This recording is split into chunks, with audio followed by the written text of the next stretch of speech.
आज जिस केस के बारे में मैं आपको बताने वाला हूं उसे जब मैंने सुना था तो कई दिनों तक वो मेरे को ट्रॉमेटाइज करता रहा था और इसीलिए मैं भी नहीं चाह रहा था कि मैं आपको वो चीज बताऊं। लेकिन तब मैंने सोचा कि अगर मैं आपको नहीं बताऊंगा तो और किसको बताऊंगा। जी हाँ, ये केस बाकी सभी मेरी वीडियो से बिल्कुल अलग होने वाला है क्योंकि मैंने आज तक ऐसा कुछ कभी कवर नहीं किया था, लेकिन आज पहली बार कर रहा हूं और उम्मीद है कि आप सभी को ये चीज बहुत बहुत ज्यादा भयंकर लगेगी। सब कुछ बताऊंगा आपको इसके बारे में, लेकिन उससे पहले मेरा नाम है विकी और आप देख रहे हैं मिस्टीरियस दुनिया का एक और बहुत ही दर्दनाक एपिसोड। आप प्लीज इस वीडियो को एक लाइक कर दें और कमेंट्स में पिक में लिख दें ताकि कल की वीडियो में मैं आपको शाउट आउट दे दूं। और हाँ यार, Q&A से रिलेटेड एक अपडेट, और वो ये है कि Q&A की वीडियोस में मैंने जितने भी सवाल आपके आए थे सभी के नोट डाउन किए हैं, उनमें से सभी रिलेवेंट क्वेश्चंस भी छांट लिए हैं और उसकी अभी रिकॉर्डिंग चल रही है। मतलब कि अभी रिकॉर्डिंग पूरी नहीं हुई है, स्प्लिट कर करके मैं उनकी रिकॉर्डिंग कर रहा हूँ क्योंकि बहुत सारे सवाल हैं और इसके साथ ही मुझे वीडियोस का भी काम करना होता है, तो उसको आने में थोड़े से दिन और लगेंगे। लेकिन हाँ, बहुत अच्छी वीडियो मैं आपके लिए बनाऊंगा। अकेला ही काम करने वाला हूँ तो समझ सकते हैं आप, थोड़ा टाइम तो लगेगा ही। आप सभी ने अपनी जिंदगी में कभी ना कभी डिज्नीलैंड का नाम जरूर सुना होगा और हम सबको पता है कि वॉल्ट डिज्नी का यह सपना था कि वो कोई ऐसी जगह बनाए जहां पर आकर लोग अपने आप को बहुत ज्यादा खुश महसूस कर पाए, उनको अपनी जिंदगी का सारा मजा एक ही जगह के ऊपर मिल जाए और इस सपने को सच करने में वो पूरी तरह से सक्षम रहे। उन्होंने डिज्नीलैंड बनाया और उस डिज्नीलैंड के अंदर पूरी दुनिया से लोग घूमने जाते हैं इस अम्यूजमेंट पार्क के अंदर, वहां जाकर अपना फन टाइम एंजॉय करते हैं और आज तक सब कुछ बढ़िया चल रहा है। लेकिन कितना बढ़िया, क्या आपको पता है कि इस डिज्नीलैंड को यहां तक पहुंचाने में बहुत से लोगों की जान तक चली गई और उनके बारे में आज तक कोई बात ही नहीं करता। लेकिन यहां गई किसी भी जान ने इतना तूल नहीं पकड़ा था जितना इस केस ने पकड़ा, डेबी स्टोन ने पकड़ा। दिन था 18 जून 1956 का, जब डेब्रा गेल स्टोन नाम की लड़की सेंटा एना कैलिफोर्निया में अपने माता पिता बिल और मैरिलीन के घर पर पैदा हुई थी। बचपन से ही यहाँ डेब्रा की जिंदगी बहुत ज्यादा खुशहाल रही है। उसके माता पिता ने अपनी पूरी जिंदगी बहुत ज्यादा मेहनत करी ताकि वो डेब्रा को एक अच्छी जिंदगी दे सके, आगे की अच्छी लाइफ दे सके। उन्होंने अच्छे स्कूल में डेब्रा को एडमिशन दिलवा दिया था और उसके बाद से ही यहाँ डेब्रा की आदतें भी सामने आने लगी। उसकी माँ ने बताया कि डेब्रा हर रोज जब शाम को घर से बाहर खेलने जाया करती थी तो उसके दोस्त उसके साथ घर पर आ जाया करते थे और डेब्रा उनको पकड़ कर लेकर आती थी, सिर्फ इसलिए ताकि उसकी माँ बाकी अपनी सभी दोस्तों को कुकीज वगैरह दे सके, खाने पीने के लिए कुछ दे सके। यहाँ साथ ही डेब्रा को बहुत ज्यादा शौक था तैराकी का, ट्रैकिंग करने का, और इस चीज के अंदर भी वो बहुत ज्यादा एक्सेल हो चुकी थी। अब यहाँ उसका हाई स्कूल पूरा हो चुका था और हाई स्कूल के बाद अब उसे सोचना था कि आगे वो क्या करने वाली अपनी जिंदगी में, तो उसने यहाँ पर आयोवा स्टेट यूनिवर्सिटी में दाखिला ले लिया। वो अपनी यहाँ ग्रेजुएशन पूरी करने वाली थी, लेकिन यहाँ उसको भी पता था कि जो आयोवा स्टेट यूनिवर्सिटी है वो बहुत ज्यादा एक्सपेंसिव है, वो बहुत ज्यादा महंगी है और उसके अंदर अपनी पढ़ाई पूरी करना कोई हलवा नहीं था, खासकर यहाँ डेबी के लिए। तो क्योंकि उसके माता पिता इतने सक्षम नहीं थे कि अपनी बेटी को इतनी महंगी यूनिवर्सिटी में पढ़ा सके, तो डेबी ने यहाँ अपने माता पिता से प्रॉमिस किया कि आप बिल्कुल दिक्कत मत लीजिए, आपसे जितना होगा आप उतना ही करिए, आपको टेंशन लेने की कोई जरूरत नहीं है, मैं साथ में कोई पार्ट टाइम नौकरी वगैरह कर लूंगी और इससे ये होगा कि मुझे अपनी पढ़ाई के लिए एक्स्ट्रा पैसा मिल जाएगा और मैं अपना घर खर्च भी बाहर रहते हुए आराम से चला लूंगी, आपके ऊपर ज्यादा बोझ नहीं आने दूंगी। सन 1974 का टाइम आ चुका था जब फाइनली डेबी स्टोन ने आयोवा स्टेट यूनिवर्सिटी के अंदर दाखिला लिया और साथ यहाँ पर अलग अलग नौकरियां ढूंढनी शुरू कर दी जिससे वो पार्ट टाइम करके कुछ कमा सके और अपना खर्चा आसानी से चला सके। उसको यहाँ नौकरियां बहुत सारी मिल रही थी, वहां पर टेक अवेज में भी नौकरियां थी, पेट्रोल पंप पर भी नौकरियां थी, इसके अलावा भी काफी सारे स्टोर्स जो कि वहां स्पेशली स्टूडेंट्स को ऑफर करते हैं नौकरियां करने के लिए, और उन सब के अंदर यहाँ अप्लाई कर चुकी थी डेबी स्टोन। लेकिन यहाँ उसने एक और जगह पर अप्लाई किया था और वो था डिज्नीलैंड, क्योंकि आयोवा स्टेट यूनिवर्सिटी से डिज्नीलैंड पार्क कोई ज्यादा दूर नहीं है और उसने सोचा कि क्यों ना मैं एक बार हाथ पैर मार के देखती हूँ, क्या पता मुझे डिज्नीलैंड में नौकरी मिल जाए। तो यहाँ आपको भी पता है कि एक टीनेज व्यक्ति के लिए, चाहे वो लड़का हो या फिर लड़की ही क्यों ना हो, उन सभी का ये सपना रहता है कि वो डिज्नीलैंड एक बार घूम कर आए। और तब क्या होगा जब उनको डिज्नीलैंड में ही नौकरी भी मिल जाए और उनका घर भी पास ही हो जहां वो रहते हो। और ये सब कुछ अब फिट बैठ रहा था डेबी स्टोन के साथ। उसने डिज्नीलैंड में अप्लाई किया और फाइनली अब उसकी डिज्नीलैंड के अंदर नौकरी भी लग चुकी थी। 1974 में जब यहाँ डेबी ने इस नौकरी के लिए अप्लाई किया था, उसी टाइम पर डिज्नीलैंड की जो मैनेजमेंट थी वो यहाँ ये सोच रही थी कि हम और क्या करें इस डिज्नीलैंड के अंदर ताकि हम और ज्यादा टूरिस्ट को अपनी तरफ अट्रैक्ट कर सकें। तब यहाँ उनको ध्यान आया कि क्यों ना हम अमेरिका के इतिहास को गा गा कर बताएं, क्योंकि यहाँ पहले भी कई सारे शोज अमेरिका के अंदर चलाए जा चुके थे, कई सारे प्लेटफॉर्म्स आ चुके थे जिनके ऊपर लोग अमेरिका का इतिहास गाना गाकर बताया करते थे। और ऐसा ही एक शो यहाँ डिज्नीलैंड वालों ने बनाया जिसका नाम अमेरिका सिंग्स रखा। लेकिन अब शो की प्लानिंग तो हो चुकी थी, इसको एग्जीक्यूट कैसे करें, क्योंकि यहाँ उनको ये ध्यान रखना था कि उनको कुछ अलग करना पड़ेगा ताकि लोग उनकी तरफ आ सकें, क्योंकि अगर वो टिपिकल तरीके से सब कुछ करते तो लोग बाहर भी वो चीज देख सकते थे, उनको यहाँ आने की क्या जरूरत थी। तो उन्होंने सोचा कि क्यों ना हम एक ऐसा प्लेटफॉर्म बनाए, एक ऐसी स्टेज, एक ऐसा मंच बनाए जो देखते ही लोगों को पसंद आ जाए और उसके अंदर हमें कुछ ऐसा अटपटा करना पड़ेगा जो लोगों का ध्यान अपनी तरफ आकर्षित करेगा। उन्होंने प्लान किया कि हम एक फिक्स स्टेज, एक बहुत बड़ी गोल स्टेज यहाँ बीच में लगाएंगे और उसके चारों तरफ 6 छोटी छोटी स्टेज आपस में कनेक्टेड रखेंगे और ये 6 की 6 स्टेज इस बीच में बड़ी वाली स्टेज के चारों तरफ घूमती रहेंगी और इन सभी स्टेजेस के ऊपर लोग यानी कि जो ये आर्टिस्ट होंगे वो खड़े होकर यहाँ परफॉर्मेंस देंगे, अपनी इतिहास बताएंगे अमेरिका का गा गा कर। डिज्नीलैंड वालों ने अपना प्लेटफॉर्म बनाना शुरू किया। 1974 के अंदर ही वो बहुत सारे कारीगरों के साथ इस मौके पर पहुंचे, उन्होंने जगह सिलेक्ट करी। अब इसके अंदर यहाँ मंच बनाना शुरू किया जा चुका था। मंच बनाने के लिए स्टेजेस तो तैयार थी, बहुत बड़ी बड़ी गोल गोल स्टेजेस, और उनके साथ यहाँ नीचे बड़ी बड़ी मोटर्स भी लगाई गई, बड़े बड़े पैनल्स लगाए गए ताकि वो सभी एक दूसरे के साथ जॉइंट में रहें, वो एक दूसरे के साथ भागे नहीं, क्योंकि यहाँ उनको पता था कि ये सारी स्टेज एक दूसरे के चारों तरफ घूमने वाली है। जैसे हमारा सोलर सिस्टम है और इस सोलर सिस्टम के चारों तरफ ये 9 के 9 ग्रह, सॉरी 8 है, प्लूटो को तो हाँ लिस्ट से बाहर कर दिया था।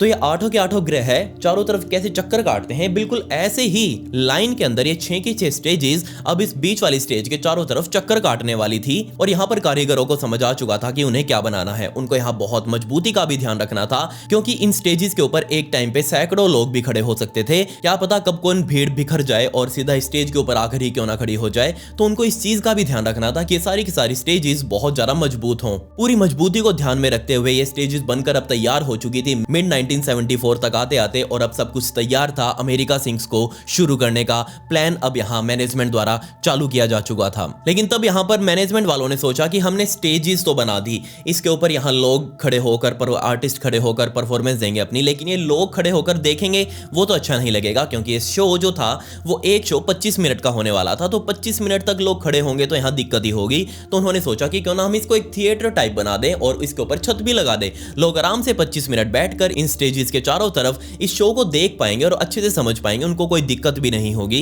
तो यहाँ इसके चारों तरफ कुर्सियां भी बना दी गई और कुर्सियों पर जा जाकर लोग अब बैठने लगे और ये शो अब बहुत अच्छी पॉपुलैरिटी भी गेन कर चुका था। और अच्छी बात यहाँ ये थी कि इस पूरे शो को जो मैनेज करती थी, जो होस्ट करती थी, वो कोई और नहीं थी बल्कि यहाँ हमारी डेबी स्टोन ही थी। उसको यहाँ अपनी नौकरी बहुत ज़्यादा पसंद आ रही थी, क्योंकि एक नया शो यहाँ इस डिज्नीलैंड के अंदर शुरू किया गया था और इस शो की जो होस्ट बनाया गया था वो डेबी स्टोन को बनाया गया। मैनेजमेंट ने देख लिया था कि इस लड़की के अंदर पोटेंशियल है, वो भीड़ को काबू कर सकती है, वो भीड़ के सामने उनका मन लगा कर रख सकती है। डेबी स्टोन के हाथ में माइक पकड़ाया गया और उसको कहा गया कि जाओ तुम सारे के सारे शोज होस्ट करो। डेबी स्टोन को यहाँ उसकी इवनिंग शिफ्ट मिली हुई थी और इवनिंग शिफ्ट में जाकर सबसे पहले स्टेज के ऊपर डेबी स्टोन खड़ी होती। जब भीड़ लग जाती 25 मिनट के लिए तो सबसे पहले जाकर सभी को ग्रीट करती, सभी का धन्यवाद करती और उसके बाद सभी आर्टिस्ट लोगों की जो जान पहचान थी वो डेबी स्टोन उस पब्लिक से करवाती और उसके बाद वो शो शुरू होता, 25 मिनट तक चलता और लोग वापस खड़े होकर बाहर चले जाते। दिन था 28 जून 1974 का। डेबी स्टोन सुबह सुबह उठी, वो अपनी यूनिवर्सिटी में गई पढ़ाई वगैरह करने के लिए। अपनी क्लासेस पूरी करके वो वापस अपने कमरे पर आई। कमरे पर आते ही उसने अपना बैग वगैरह रखा, बैग रख के उसने अपना तैयारी करी, क्योंकि उसको शाम की शिफ्ट में डिज्नीलैंड पहुंचना था, क्योंकि उसने अपनी इवनिंग शिफ्ट ही बुक की हुई थी। सुबह वो जाकर अपनी यूनिवर्सिटी अटेंड करती, शाम होते ही वो डिज्नीलैंड में आकर नौकरी करती। उसका सब कुछ परफेक्ट चल रहा था। 28 जून के दिन भी उसने अपना तैयारी करी, कपड़े डाले अपने जो फॉर्मल जो पहनकर वो डिज्नीलैंड में जाया करती थी। वहां जाकर उसने अपने अटेंडेंस लगाई और सीधा ही अब स्टेज के ऊपर पहुंच चुकी थी, क्योंकि अब शो उसका शुरू होने वाला था। रात के तकरीबन 8 बज चुके थे जब यहाँ फाइनली डेबी स्टोन को थोड़ा सा ब्रेक मिला, क्योंकि काफी सारे शोज वो पहले ही कर चुकी थी। 5 बजे से आकर वो 8 बजे तक लगी ही हुई थी। तो यहाँ डेबी स्टोन काफी सारे शोज पहले ही निपटा चुकी थी। तो 8 बजे के आसपास उसने वहीं के एक लैंडलाइन फोन से अपने घर पर फोन किया, अपनी माँ से बात करी, अपने पिता से बात करी और सभी को अपना हालचाल बताया कि हाँ मम्मा मैं ठीक हूँ और अभी मेरे शोज चल ही रहे हैं, रात तक चलेंगे और रात को जब फाइनली मैं यहाँ से जाऊंगी तो मैं एक बार और आपको फोन कर दूंगी। कोई दिक्कत नहीं, आप टेंशन मत लेना, आप सो जाना आराम से, हो सके तो मैं सुबह आपको फोन कर दूंगी। ये चीज उसने अपनी माँ को कही और फोन रखकर वो वापस अपने काम पर लौट चुकी थी। रात के तकरीबन 10:30 बज चुके थे और फाइनली अब अब एक शो जो अंतिम शो होने वाला था उस दिन का, वो अब शुरू किया जाना था। और रात के तकरीबन 10:30 बजे इस थिएटर के अंदर बहुत सारे लोग अब जमा हो चुके थे। डेबी स्टोन भी अब सामने बड़ी वाली स्टेज के ऊपर खड़ी थी।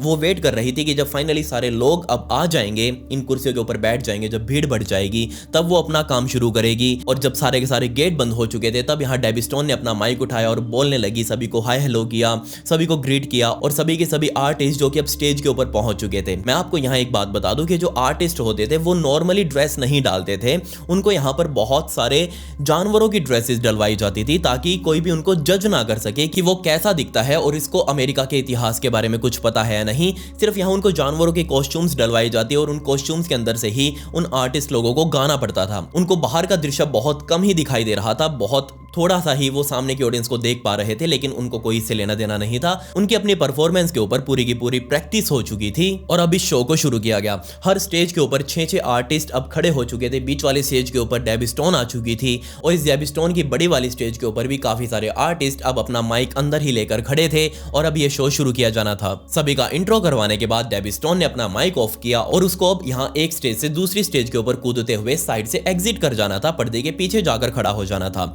लेकिन यहीं पर ही बहुत बहुत भयंकर दिक्कत हो गई। असल में जब यहाँ डेबी स्टोन उस बड़े वाली स्टेज से टापते हुए कूदते हुए छोटे वाली स्टेज के ऊपर गई, वहां तक तो वो सही पहुंच गई, वहां सारे आर्टिस्ट भी खड़े थे, सभी ने उसको जाते हुए भी देखा वहां से।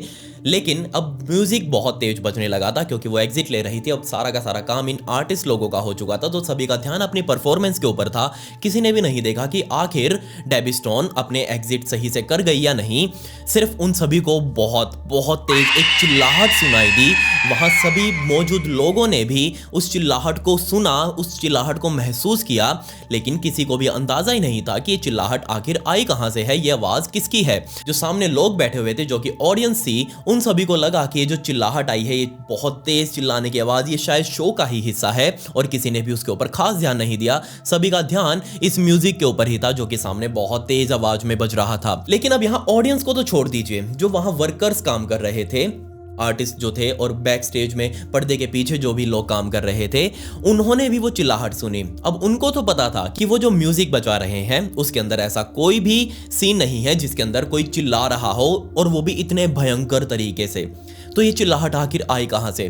तो यहाँ पर ऑडियंस को छोड़कर बैक स्टेजेस पर काम करने वाले लोगों ने देखना शुरू कर दिया कि आखिर ये चिल्लाहट कहां से आई है। सभी ने इधर उधर झांकना शुरू कर दिया, पर्दे खोल खोल कर देख रहे थे कि क्या सब कुछ ठीक है या नहीं।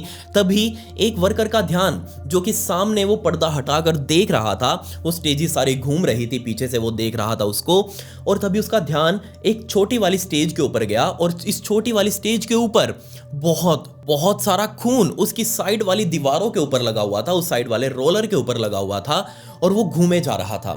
अब जैसे ही ये चीज उस वर्कर ने देखी, उसने तुरंत अंदर जाकर अपने साथी वर्कर्स को बताया कि ऐसे ऐसे मैंने उस स्टेज के ऊपर कुछ लाल लाल लगा हुआ देखा है, शायद मुझे लग रहा है कि वो खून ही है। अब अंदर खड़े लोगों ने इसके ऊपर कोई ध्यान नहीं दिया कि ऐसे कैसे हो सकता है, खून कैसे हो सकता है, सारे आर्टिस्ट तो वहां काम कर रहे हैं, तुमने कुछ गलत देख लिया होगा। तब उसने कहा नहीं यार, मैंने खून ही देखा है और साथ ही वहां पर बहुत सारी स्किन भी लगी हुई है, शायद जितना मुझे दिख रहा है, तो अगर चाहो तो एक बार तुम भी आकर देख सकते हो। तो उस वर्कर ने अपने साथी वर्कर्स को बुलाया और उस पर्दे को हटाकर उन सभी को दिखाया कि देखो वो जो बीच में स्टेज है उसके राइट साइड में जो स्टेज घूम रही है, अभी देखना तुम 4 मिनट बाद वो स्टेज घूम कर इधर आएगी और देखना तुम भी उस स्टेज के ऊपर बहुत सारा खून लगा हुआ है, उसकी साइड वाली दीवारों के ऊपर देखना। 4 मिनट तक उन वर्कर्स ने उस पर्दे को खोल कर रखा और देखते रहे वो कि जब वो स्टेज यहां पर आएगी तो हम देखेंगे कि वहां क्या है। और जैसे वो स्टेज घूमती हुई इस साइड आई तो सभी ने मिलकर देखा कि हां, उस स्टेज के चारों तरफ बहुत सारा खून लगा हुआ है और साथ ही यहाँ पर बहुत सारी स्किन भी लटकी हुई है।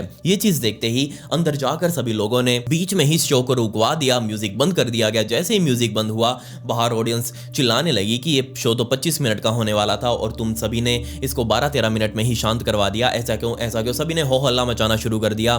तब यहाँ मैनेजमेंट के जो लोग थे वो अंदर से बाहर आए, उस स्टेज के ऊपर आए और सभी को बताया कि ऐसे ऐसे एक इमरजेंसी हो गई है, हमें कुछ देखना है कि आखिर यहाँ क्या हुआ है, इस स्टेज के ऊपर बहुत भयंकर कोई एक्सीडेंट सा हमें लग रहा है। तो जितने भी वहां पर मैकेनिकल इंजीनियर थे सभी वहां पर पहुंच चुके थे। किसी ने वहां पर तुरंत ही एम्बुलेंस को भी फोन कर दिया था कि कोई अनहोनी हो जाए तो तुरंत एम्बुलेंस तो मौके पर आ जाए। तो एम्बुलेंस भी वहां पर पहुंच चुकी थी। अब मैकेनिकल इंजीनियर उस स्टेज के ऊपर ऐसे झुक कर देख रहे थे कि आखिर ये चीज खून है या नहीं, लेकिन जैसे उन्होंने हाथ लगाकर देखा वो गीला था बिल्कुल, और समझ चुके थे कि ऑब्वियसली ये तो खून ही है। और यहाँ पर ना सिर्फ ये खून था बल्कि इसके साइड में इस पूरी स्टेज के ऊपर और साथ ही इसके बराबर वाली स्टेज के ऊपर भी जिसके साथ चिपक कर ये घूम रही थी, उस स्टेज के ऊपर भी बहुत सारे छोटे छोटे स्किन के टुकड़े लटके हुए थे। हर कोई यहाँ पर फील कर सकता था कि ना सिर्फ यहाँ खून है बल्कि स्किन भी है, और साथ ही बड़े बड़े बाल भी इन स्टेजेस के चारों तरफ लटके हुए हैं, चिपके हुए हैं। लेकिन आखिर ये थे किसके? सभी ने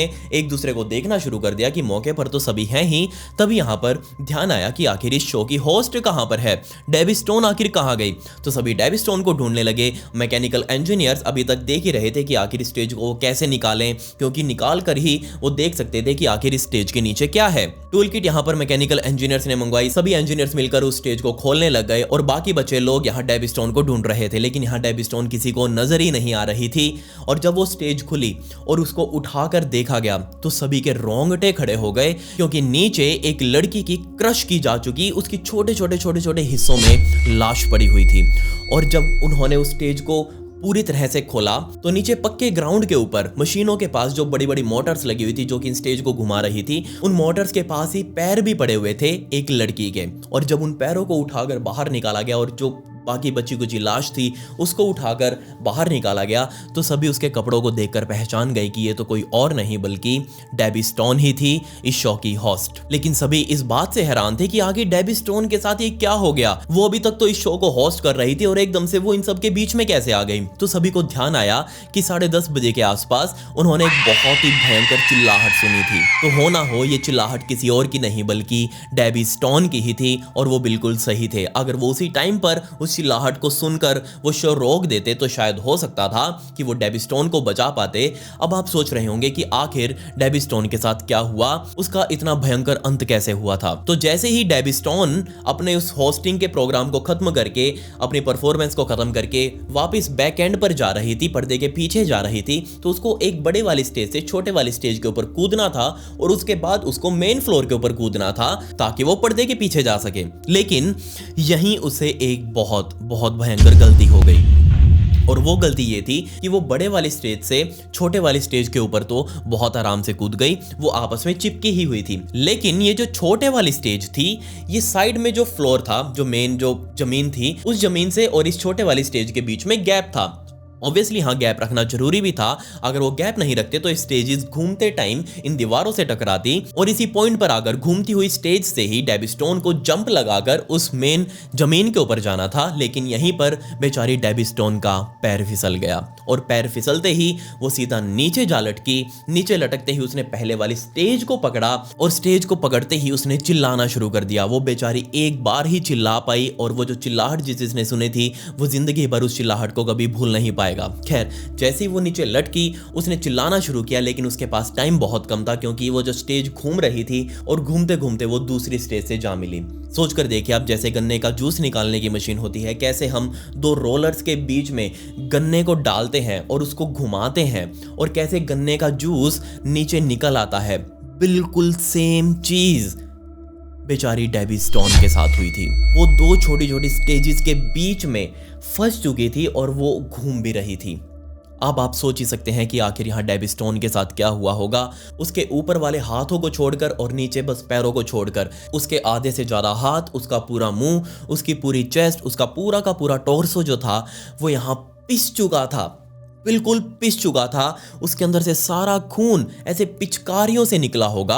आप अंदाजा लगा ही सकते हैं कि जैसे गन्ना जब दो रोलर्स के बीच में निकलता है तो कैसे उसके अंदर से जूस बाहर निकलता है, वैसे ही बिल्कुल यहाँ डेबी स्टोन का खून पिचकारियां मारते हुए बाहर निकला, क्योंकि वो पिस चुकी थी उन दो रोलर्स के बीच के अंदर। रात के 2 बज चुके थे और अभी भी डॉक्टर्स और सारे लोग वहां पर जो काम करने वाले थे वो सभी मिलकर बेचारी डेबी की लाश को इकट्ठा कर रहे थे, क्योंकि उसका चूरा वो बन बनकर नीचे गिर चुका था रोलर से और मोटर्स के सहारे, वाइब्रेशन के सहारे इधर उधर फैल चुका था।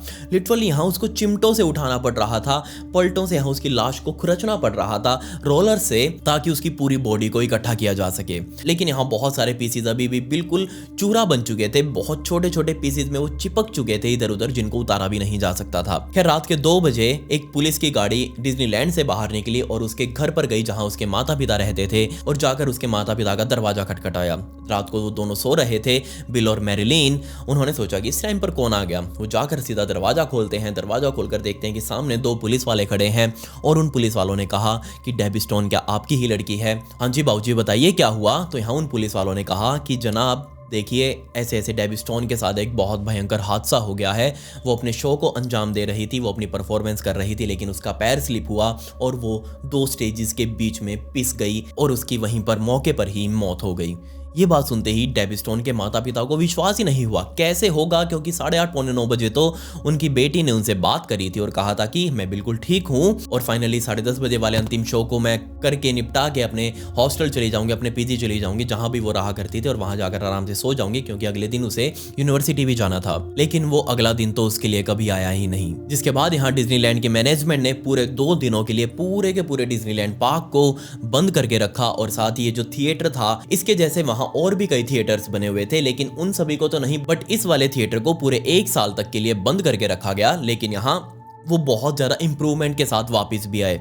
उन्होंने यहाँ जो वो रोलर से वो जो स्टेज थी छोटे वाली और साथ ही बड़े वाले भी, उसके ऊपर सेंसर लाइट्स लगाई, ताकि अगर कोई भी बहुत ज़्यादा क्लोज आ जाएगा इस स्टेजेस के किनारे के ऊपर तो वो लाइट्स ब्लिंक करने लग जाएंगे। और साथ ही यहाँ पर बहुत सारी बैरिकेटिंग वॉल्स लगाई गई, जिनको पकड़कर वो जो होस्ट था वो जंप करके मेन जो ग्राउंड था वहां पर आ सके। डेबी के माता पिता ने डिज्नीलैंड के ऊपर केस कर दिया, और यहाँ फाइनली केस तो क्या ही था, ऑब्वियसली यहाँ सेटलमेंट ही होती है। एंड में एक मुआवजा दिया जाता है मृतक के परिवार को, और यहाँ डेबी के परिवार को भी डिज्नीलैंड की तरफ से मुआवजा दिया गया। वो कितना दिया गया था, कितने पैसे यहाँ उसके परिवार वालों को मिले थे, आज तक कभी ओपन नहीं किया गया। लेकिन यहाँ फाइनली डेबी के माता पिता ने कहा कि डिज्नीलैंड और उसके स्टाफ का व्यवहार बहुत ज्यादा अच्छा रहा है। डेबी के साथ जितने भी लोग काम किया करते थे पूरे के पूरे डिज्नीलैंड पार्क के अंदर, वो सभी के सभी टाइम टू टाइम डेबी के माता पिता से मिलने आते रहे, उनको अपनी मदद देते रहे। सभी के सभी यहाँ पर तन मन धन से डेबी स्टोन के परिवार को सपोर्ट कर रहे थे। जब ये बात पूरे देश के अंदर फैली उस टाइम पर, तो बहुत सारे लोगों ने, लाखों लोगों ने लेटर्स लिख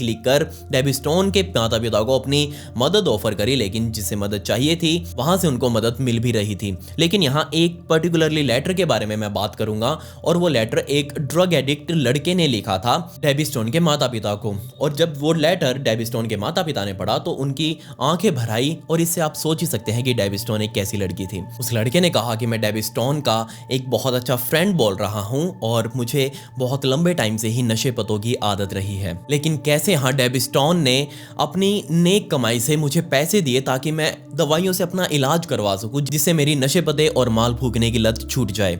अब आप सोच ही सकते हैं यहाँ डेबी स्टोन का मन कैसा था, उसका दिल कैसा था लोगों के प्रति। बेशक आप सभी भी बहुत सारे अम्यूजमेंट पार्क्स में गए होंगे, बहुत सारा मजा आपने वहां किया होगा, लेकिन कभी बैठकर आप सोच कर देखिए जो दुनिया के बड़े बड़े पार्क्स हैं, इनको मैनेज करने वाले कितने सारे लोग कितने सारे हादसों का शिकार हो जाते हैं। बेचारी डेबी स्टोन भी उन्हीं में से एक थी। उसकी जो मौत थी वो बहुत ज्यादा दुखद थी, लेकिन आज मैंने आपको इंसिडेंट बताया, मतलब डेबी स्टोन आज भी लोगों के दिलों में जिंदा है। खैर अगर आपको इससे रिलेटेड कुछ मुझसे सवाल पूछने हो तो ये मेरी इंस्टाग्राम आईडी है, इसका लिंक आपको डिस्क्रिप्शन में मिल जाएगा।